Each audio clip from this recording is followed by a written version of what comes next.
Salut à tous, petite vidéo FAQ donc. Le point de vue de la GoPro, le point de vue du téléphone, ça fera deux petits points de vue, je pense que ça peut être sympa et tout. Donc voilà, ça dépendra de où j'ai envie de parler. Donc il y avait quelques jours, quelques semaines maintenant même, c'était fin août, j'avais posé une question donc sur Instagram, petite question FAQ, donc toutes les questions en lien par rapport aux US et tout, donc voilà, ma vie, les tracteurs, la ferme, etc., tout ce que vous vouliez. J'ai eu pas mal de questions, etc. J'ai pris les questions que j'ai eues sur Insta, sur Facebook, et aussi les questions qu'on avait posées en privé, parce que je trouve que c'était intéressant de répondre un peu à tout le monde aussi sur les questions que j'avais vues en privé, etc. Donc voilà, d'ailleurs, si vous n'êtes toujours pas abonné, n'hésitez pas, c'est juste en dessous, c'est gratuit. On n'est pas loin des 1000 abonnés, ça me ferait vraiment plaisir que je passe les 1000 abonnés ici. Vraiment, ce serait tellement bien. Donc voilà, abonnez-vous, ça mange pas de pain. Et juste ici, je mettrai mon Insta et juste là le TikTok. Voilà, suivez-moi aussi sur les deux réseaux. TikTok, on n'est pas loin des 2000, je crois, il me semble. On est vraiment pas loin. Donc allez-y, vraiment, c'est gratuit. Et moi, ça me soutiendrait énormément. Et franchement, ça me ferait très plaisir de voir que vous me suiviez, etc. Donc trop de blabla, on va commencer cette vidéo FAQ, sinon on va passer une journée à la faire. Voilà. Donc la première question que j'avais eue, c'était comment tu as trouvé pour travailler là-bas? Très bonne question. Donc moi c'est quelqu'un qui m'avait parlé comme quoi il y a 10 ans de ça, il a été aux États-Unis pour travailler et j'étais là, je fais en fait moi depuis que je suis pas que je suis petit mais depuis un moment, je voulais venir ici pour travailler, pour voir les fermes, etc. Qu'est-ce qu'était l'agriculture aux États-Unis? Que tout le monde en parle en mode ah t'es un ricain, t'es un voilà. Mais qu'est-ce que c'est vraiment qu'un ricain, qu'un farmer américain? Moi j'avais envie de voir ça et je me suis dit faut que j'y aille, clairement. Donc ce fait que j'avais parlé avec cette personne, qu'est-ce que tu as fait pour venir aux US et tout. Il m'a dit, je suis passé par une agence. Je lui ai dit, ok, c'est quoi l'agence? Donc l'agence en question, c'est CEP. Donc c'est une agence qui est située aux États-Unis et qui en fait prend des saisonniers un peu dans tout le monde entier et qui les prend et puis hop, les place sur des fermes aux États-Unis qui ont besoin de saisonniers. Donc voilà, donc moi je suis passé par cette agence, donc il y a des personnes dans chaque pays, donc moi j'ai eu affaire à une personne qui était située en France. Donc on a fait des visios, on a fait les papiers, etc. Voilà. Il m'a demandé qu'est-ce que tu voudrais comme ferme. Moi je lui ai dit, je lui fais les marques, je m'en fous. Genre Cass, Dioland, Classe, Valtra, Fenn, Massé, tout ce que vous voulez. Moi j'étais là, je fais tant que tu me trouves une ferme aux États-Unis dans laquelle je serai à peu près bien et que le matériel soit assez récent, ça me va. Honnêtement, genre, c'est bon. Donc il m'a dit ok, pas de souci, j'envoie ton CV, tout ce que tu veux, etc. à la personne qui travaille ici aux États-Unis et elle va te chercher une ferme. J'étais là, je fais bon, parfait. Donc j'ai attendu quoi, 2-3 semaines à peu près. Donc j'ai eu cette ferme là, c'était bon. Donc la ferme c'est, elle est marquée juste là, vous le verrez, hop là. C'est la ferme Johnson Farm, donc qui se situe dans le sud-milieu Minnesota. Donc à 20 minutes d'Alexandria et à peu près, je pense qu'on est à peu près 1h30 de Minneapolis, donc entre guillemets, pas la capitale, mais la ville, la plus grosse ville à côté. Donc voilà, donc ferme très bien, avec du matériel récent, etc. C'est confirmé, etc. Mais j'en parlerai plus tard de cette ferme. Voilà, donc une fois que c'était bon, moi j'ai échangé un peu avec le patron, on a parlé... et il m'a demandé ce que je faisais, etc. Voilà, mes études, il a vu mon CV, etc. Moi, j'ai aussi déposé des questions sur la ferme, la ville, la ferme, le matériel et tout. Un peu tout ça, donc voilà, c'était très intéressant et tout. Et j'ai dit, genre, c'est bon, c'est la ferme qu'il me faut, moi ça m'allait, etc. Donc une fois que ça c'était bon, etc., moi j'ai fini mes papiers sur CEP. J'ai payé CEP, parce que CEP n'est pas une agence gratuite, vous en doutez bien. J'ai payé à peu près 2500 € au total, il me semble, même un petit peu plus, peut-être. Je mettrai en vrai le prix en haut à droite, précis. Comme ça, vous aurez vraiment une ordre d'idée de ce que j'ai payé pour CEP. Voilà, donc j'ai payé l'agence. Bon, voilà, faut aussi le faire, etc. Après, on touche de l'argent ici aussi pour travailler, donc bon, ça fait un compromis. Donc voilà, j'ai payé CEP. Une fois que ça a été fait, j'ai pris mon rendez-vous visa. Donc il faut forcément son visa, etc. J'ai une question par rapport à ça aussi. Oui, si mon visa, si je n'ai pas eu de problème ou pas. J'ai pas eu de problème. En vrai, mon visa, j'ai pas eu de problème. Le visa, en fait, on fait déjà des démarches sur internet, etc. On dit où on habite, où on vit, etc. Tout le déroulé de ma vie, entre guillemets. Si on a pris de la drogue, des armes, etc. Bon, beaucoup de questions aussi pour savoir si t'es un délinquant ou si t'es pas, ou si t'es une personne à peu près normale, qui risque pas de faire de conneries aux US. Donc voilà, une fois que ça c'est bon, on a un rendez-vous, donc rendez-vous à Paris, à l'ambassade américaine. Je suis monté une journée à Paris pour faire mon visa. Arrivé là-bas, en fait, ils te prennent une photo de ta tête, dans les 10 doigts, et ils te posent quelques questions en anglais. Mes questions, en fait, c'était vraiment qu'est-ce que tu vas faire aux États-Unis? Je vais travailler dans une ferme. Est-ce que tu as une ferme en France? Oui, je compte reprendre une ferme en France. Et c'était est-ce que qu'on souhaite rester aux États-Unis plus tard? Non. Et c'est surtout ça qui les intéresse, c'est ils n'ont pas envie que des gens, des immigrés viennent sur le territoire américain et ils restent. Donc en vrai, si tu réponds non, après, normalement t'es quasiment sûr à 90% de l'avoir. Ici ça se passe bien. Donc voilà, petite question en anglais, tu réponds en anglais. Voilà, l'échange normal. Donc voilà, j'ai eu mon retour visa une semaine après, et une semaine après j'étais parti. Voilà. J'ai pris mon avion. Je suis parti de Paris, Paris-Dallas, donc Dallas situé dans le Texas, et Dallas Fargo. Fargo qui est une ville à 1h10 à peu près, 1h20 de là où est la ferme. Donc voilà un peu l'histoire. On va faire la question à la suite, le matériel, présence ou exploitation. Donc comme vous l'avez derrière moi, il y a du matériel ici, là. Faut savoir ici que je suis pas sur le site même de la ferme. Donc la ferme, elle est à 10 minutes d'ici, donc le vrai site et tout. Je vous mettrai des images au drone pour que vous voyez un peu la belle ferme, parce qu'honnêtement, franchement, c'est quand même une très belle ferme, je trouve. Voilà, la belle ferme, etc. Là, bon, je suis sur l'ancienne ferme, enfin une ancienne ferme. Une ferme qu'ils ont rachetée, qui était une ferme avec des animaux et tout. Là, juste à côté de moi, j'ai des bunkers, enfin des gros silos aliments. J'ai un bunker derrière pour un silage. Voilà, et vous, en ce moment même, vous êtes posé sur une remorque à grains. Voilà. Non, mais en fait, ils remettent un peu du matériel ici, les déchômeurs, les cueilleurs à maïs, quelques transbordeurs, des semoirs, des choses comme ça. On m'a posé la question, qu'est-ce qu'avait la ferme comme équipement? Comme marque de tracteur, de moissonneuse, etc. La ferme, c'est que du quasi-H. Ils adorent ça, ils aiment vraiment ça, ils s'entendent très bien avec le concessionnaire, donc quasi-H en majorité. Tracteur quasi-H, quad-track, Steger, des petits Puma et des Maxium aussi, mais il n'y en a pas beaucoup.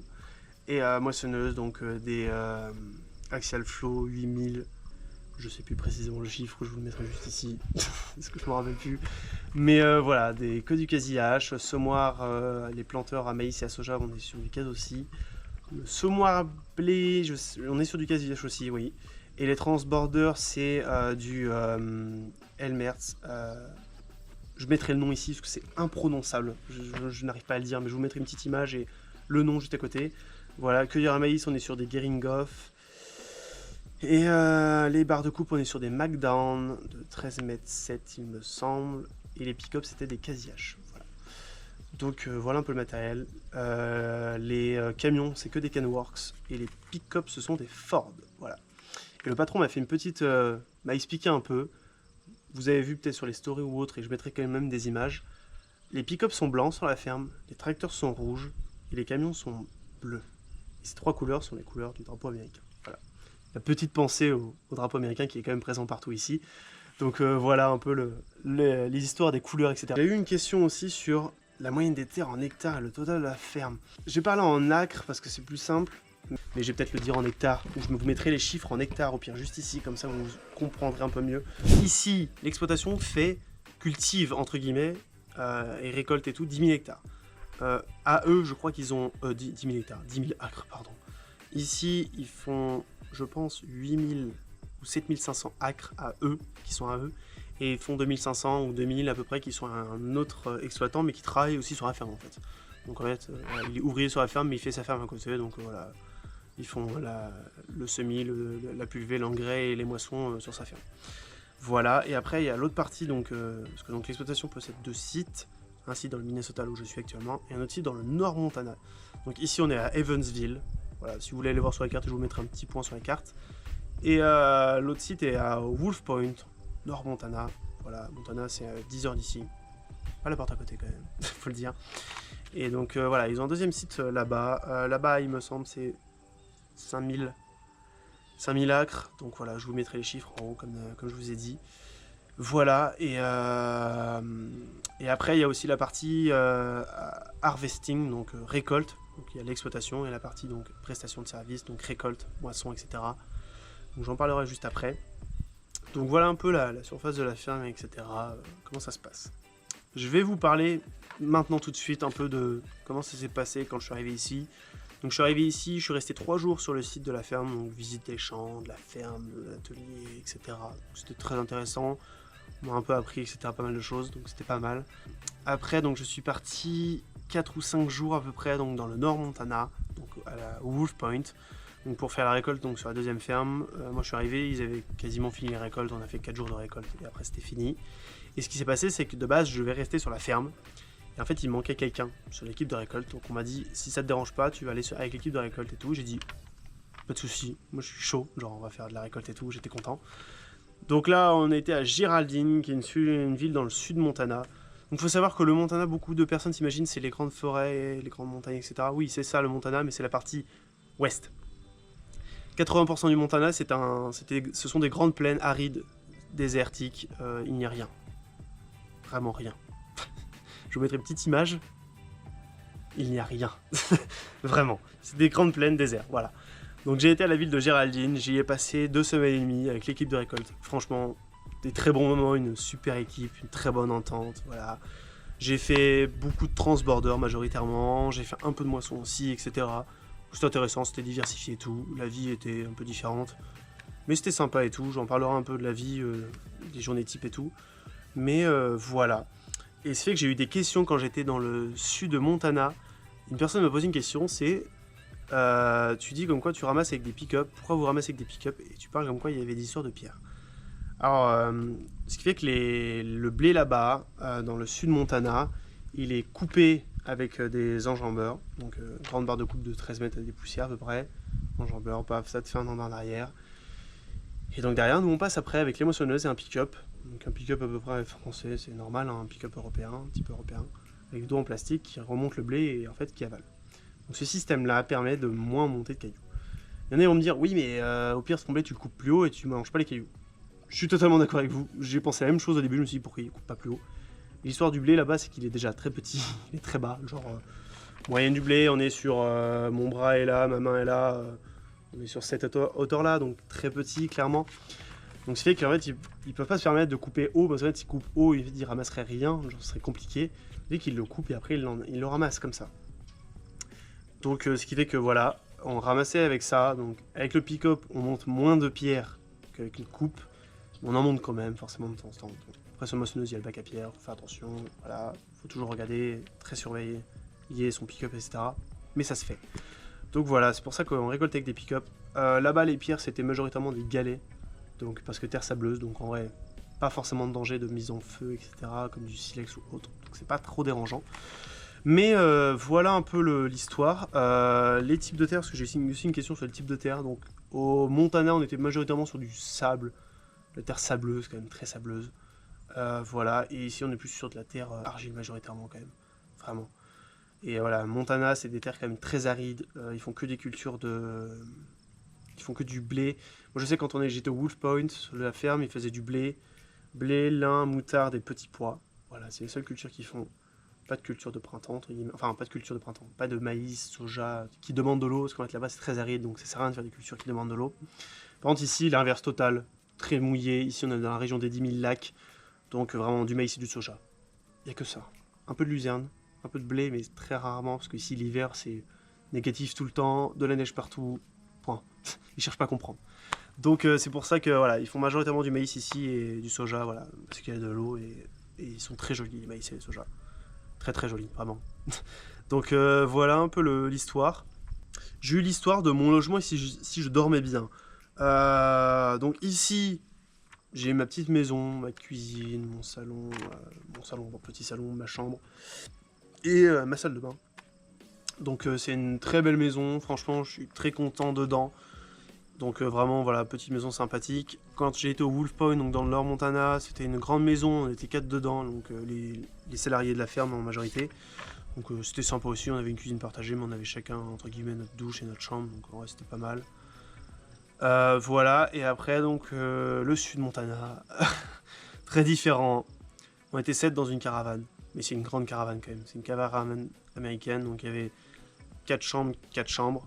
Donc voilà, la caravane était composée, il y avait 4 chambres, 4 chambres, 4 chambres, 4 chambres, 4 lits, pardon. Il y avait une salle de bain, et dans le milieu il y avait la cuisine avec la sorte de salle à manger, voilà. Mais voilà, donc faut aimer la vie en communauté, honnêtement. Moi ça m'a fait bizarre un peu et tout, mais bon, c'était sympa, et en vrai tu passes pas forcément beaucoup de temps, donc bon. Voilà, parce que j'ai aussi une question, si je dormais bien, et aussi ma journée type. Ma journée type, je prends directement l'exemple du Sud Montana. Le matin, c'était pour moi réveil 6 h, je faisais mon petit déj, je préparais mes gamelles pour la journée, etc. À 7 h, on partait du campement. 7h30 on arrivait à peu près au champ, donc c'était dépoussiérage un peu des moissonneuses, graissage, tracteur, transborder, moissonneuse, etc. Pour ceux qui n'avaient pas eu le temps de faire le plein de fuel, on faisait le plein de fuel, mais majoritairement on le faisait le soir, donc voilà. Et après, une fois qu'il n'y avait plus trop d'humidité, parce qu'il y a un peu d'humidité la nuit, on commençait à moissonner sur le coup de 9h, 9h30, ouais, dans ces eaux-là. Et on moissonnait toute la journée. Genre vraiment, toute la journée, jusqu'à 10h30, 11h le soir. On faisait le plein de fuel des moissonneuses, voilà, etc.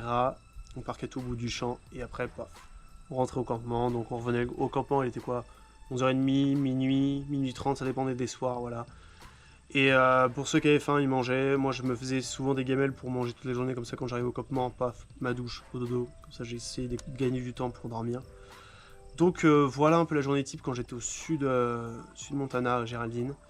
Et au Wolf Point, c'était différent, parce que donc là, on est sur la ferme. Mais c'était réveil, enfin, on partait à 7h du camp, donc réveil 6h comme d'habitude. Et le soir, on rentrait un peu moins tard. On arrivait le soir souvent au logement. Il était quoi, 10h, 10h30 à peu près dans ces eaux-là. Voilà, faut savoir aussi qu'il y avait 30 minutes pour aller au champ, donc ça c'est long. Mais bon, ça se fait quand même. Et après ici, ici c'est différent, parce que depuis que je suis ici, ça fait quoi, une semaine que je suis ici. Et en fait, on a fini les récoltes donc, au Wolf Point, donc on est revenu ici. Donc c'est le nettoyage des moissonneuses, transbordeurs, camions, remorques, etc. Entretien, révision un peu des moissonneuses avant la récolte des maïs et des sojas. Donc c'est beaucoup d'entretien mécanique, etc. Donc dans la ferme et tout, donc ça c'est sympa. Mais c'est toujours un peu plus cool, on embauche le matin à 7h30, donc c'est réveil 6h30, et le soir on finit à 5h, donc on a le temps de faire autre chose, visiter si on veut, aller au bar avec des amis, profiter un peu, voilà. Avant la période des récoltes qui sera beaucoup plus intense, clairement. Donc voilà, j'en profite un peu, le moment où on a un peu de temps et tout, donc c'est pas plus mal. Donc voilà un peu la vie ici, et oui, on m'a posé la question si je dormais bien. En vrai, je dors bien. Quand j'arrive le soir, je suis quand même assez fatigué, donc en vrai, je dors assez facilement. Donc c'est pas ça le problème pour moi. Donc voilà un peu. On m'a posé aussi la question si de la nourriture, si elle est bien là-bas, si c'est original ou non. J'ai pas encore essayé de nourriture originale, honnêtement, vraiment. J'ai essayé quelques petits trucs qui me changent du commun, mais sinon pas de trucs vraiment qui sortent vraiment du commun. Faut savoir, moi, pour la nourriture, quand je me fais mes gamelles le midi, etc., des choses comme ça, donc il y a le Walmart, c'est là où on fait les courses, c'est un peu comme un super intermarché au champ, comme vous voulez, Leclerc. C'est pareil, sauf que c'est genre Walmart, c'est très connu aux États-Unis. Donc je fais mes courses là-bas, majoritairement, j'achète des pâtes, du riz, des choses comme ça pour me faire des salades, c'est quand même beaucoup plus simple. Le soir, je m'achète de la viande, des choses comme ça. Donc la viande ici, c'est quand même beaucoup très réputé, donc il y a beaucoup de viande et tout, on a beaucoup de choix. Voilà, quelques sandwichs. Si on veut acheter des produits français, il y en a quelques-uns. J'ai réussi à trouver de la vache qui rit, j'étais très content. Vache qui rit, Nutella, les Kinder, des trucs comme ça, voilà. On a un peu de produits français, européens, entre guillemets. Donc ça fait quand même plaisir, ces petits produits-là. Voilà, et puis sinon, ouais, j'ai quand même été dans des diners, des bars, etc. Donc j'ai testé quand même pas mal de burgers et tout. La viande est très très bonne. Franchement, la viande est très bonne aux États-Unis. Ne m'attendez pas à ce que ce soit aussi bonne. Que ce soit le bacon, la viande, etc. Le pain, genre vraiment très très bon. Très bon burger. Les frites sont différentes, c'est des frites frites. Donc c'est un peu particulier, mais en vrai, une fois qu'on a mangé quelques-unes, en vrai, j'aime bien. C'est très bon. Donc non, vraiment, la nourriture aux États-Unis m'a pas dérangé. Le seul truc qui change, c'est que c'est en très grosse quantité. Genre vraiment, les briques de lait, c'est pas des petites briques de lait comme on a en France en carton, c'est des briques. Moi, ma brique de lait, alors que je prends du lait tous les matins, elle me fait une semaine et demie, quoi. Donc voilà. Je prends quand même une bonne tasse le matin. Donc en vrai, non, franchement, les quantités sont un peu plus grandes. Mais bon, on vit avec et ça se passe très bien, en vrai, franchement, non. Y a pas de souci par rapport à ça, la nourriture est très bonne et voilà, on mange très bien. Et ce qui fait que voilà, je vous mettrai quelques petits plans drone de la ferme et tout. Et de toute façon, je ferai une deuxième vidéo sur la récolte de soja et de maïs sur la ferme. Parce que donc la ferme m'a gentiment prêté un drone. Donc en vrai, vraiment, c'est très gentil. D'ailleurs, je mettrai leurs réseaux sociaux dans la description. Ils sont présents sur Insta et sur TikTok. Donc allez les suivre ou allez voir ce qu'ils font. Vraiment, ça peut être très intéressant. Voilà, j'ai vu que certaines personnes les suivaient déjà. Donc en vrai, vraiment, c'est gentil de les suivre pour eux, etc. Et puis vous, ça vous fait voir un peu la ferme et la vie aux US. Donc voilà un peu. Donc voilà, je ferai une vidéo sur la récolte ici et tout. J'essaierai de faire quand même pas mal de plans drone et tout. Donc ça peut être très intéressant, clairement. Voilà, si vous avez d'autres questions, n'hésitez pas dans l'espace commentaire à les poser. j'y répondrai avec plaisir, ou même si c'est des questions un peu plus intimes, n'hésitez pas sur Insta ou sur TikTok, je pourrai répondre aussi, voilà, c'est avec plaisir. Et ce qui fait que voilà, moi je suis très content d'être ici aux États-Unis. En vrai, je vous le conseille quand même, c'est une très belle expérience à faire dans sa vie. Il y a forcément des hauts et des bas, mais franchement, j'essaie de retenir le plus de positif quand même de cette expérience. Voilà, si vous avez des questions, n'hésitez pas, j'y répondrai avec plaisir. Et ce qui fait que voilà, je commence à m'habituer un peu à cette vie aux États-Unis. Bon, je vous retrouve ici quelques jours après. En faisant le montage de la vidéo, je me suis rendu compte qu'il manquait la fin. Mais j'avais pas dit grand chose, de toute façon la vidéo touchait à son terme et tout. Donc voilà, je me retrouve devant les gros des chômeurs. C'est sympathique tout ça. Voilà, donc là on va commencer les moissons d'ici quelques jours. Vraiment, ça devrait vraiment commencer incessamment sous peu. Donc voilà, hâte que ça commence et tout. Voilà, je suis très content d'être ici, vraiment. Je vous dis, n'hésitez pas à partager cette vidéo, ce serait vraiment bien pour moi et ça pourrait intéresser beaucoup de personnes de savoir un peu la vie ici aux États-Unis pour une personne d'un autre pays, donc de la France ou même d'un autre pays. Voilà, toujours la casquette et le t-shirt de la ferme. Changement, les petites Santiago comme vous pouvez le voir. On aime ça, les fameuses portes de cow-boy, il y en a certains qui reconnaîtront. Mais voilà, mais en tout cas, voilà, n'hésitez pas à partager les vidéos et à me suivre si c'est toujours pas fait. Et donc on se retrouve pour la prochaine fois, ce sera pour les récoltes, avec la fameuse vidéo des récoltes. Voilà, je vous en dis pas plus. Ciao!